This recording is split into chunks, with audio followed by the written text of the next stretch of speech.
நீங்கள் பார்த்துக் கொண்டிருப்பது உங்கள் விஜய். மணிரத்னம் அவர்கள், அப்புறம் ஏஆர் ரஹ்மான், வைரமுத்து, இது ஒரு காலத்திற்கு ஏற்ற ஒரு கூட்டணின்னு கூட சொல்லலாம். இந்த கூட்டணி எப்படிப்பட்டது? இன்னொன்று, தனிப்பட்ட முறையில் ரஹ்மான் அவர்களுக்கும் உங்களுக்குமான நட்பு, மணிரத்னம் அவர்களுக்கும் உங்களுக்குமான நட்பு.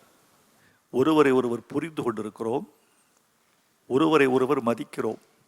நீங்கள் நினைப்பீர்கள் மணிரத்னம் அதிகம் பேச மாட்டார் என்று. ஆமாம், எல்லோரிடமும் அதிகம் பேச மாட்டார். நீங்கள் நினைப்பீர்கள் ரஹ்மான் சிரிக்க மாட்டார் என்று. எல்லோரிடமும் சிரிக்க மாட்டார்.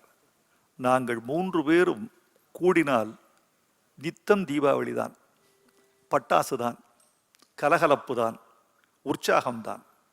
எங்கள் உற்சாகம்தான் கலையாகிறது. இந்த ரகசியத்தை சொல்லுகிறேன். ஒரு படத்தில் தொடங்கப் போகிறோம் என்றால் 3 பேரும் கூடுவோம்.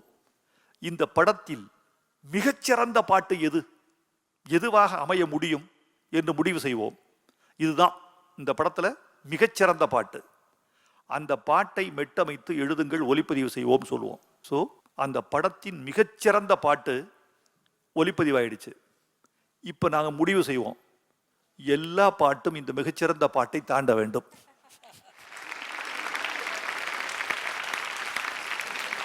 இதுதான் எங்கள் வெற்றி ரகசியம். எனவே எங்களுக்கு போட்டி வெளியில் இல்லை, நாங்களே எங்களுக்குள் போட்டி விட்டு ஜெயித்து கொண்டே இருக்க வேண்டும் என்று முடிவு செய்தோம். இதுதான் எங்கள் கூட்டணியினுடைய வெற்றிக்கு மூல ரகசியம். Thank you, thanks a lot sir, ரொம்ப நன்றி.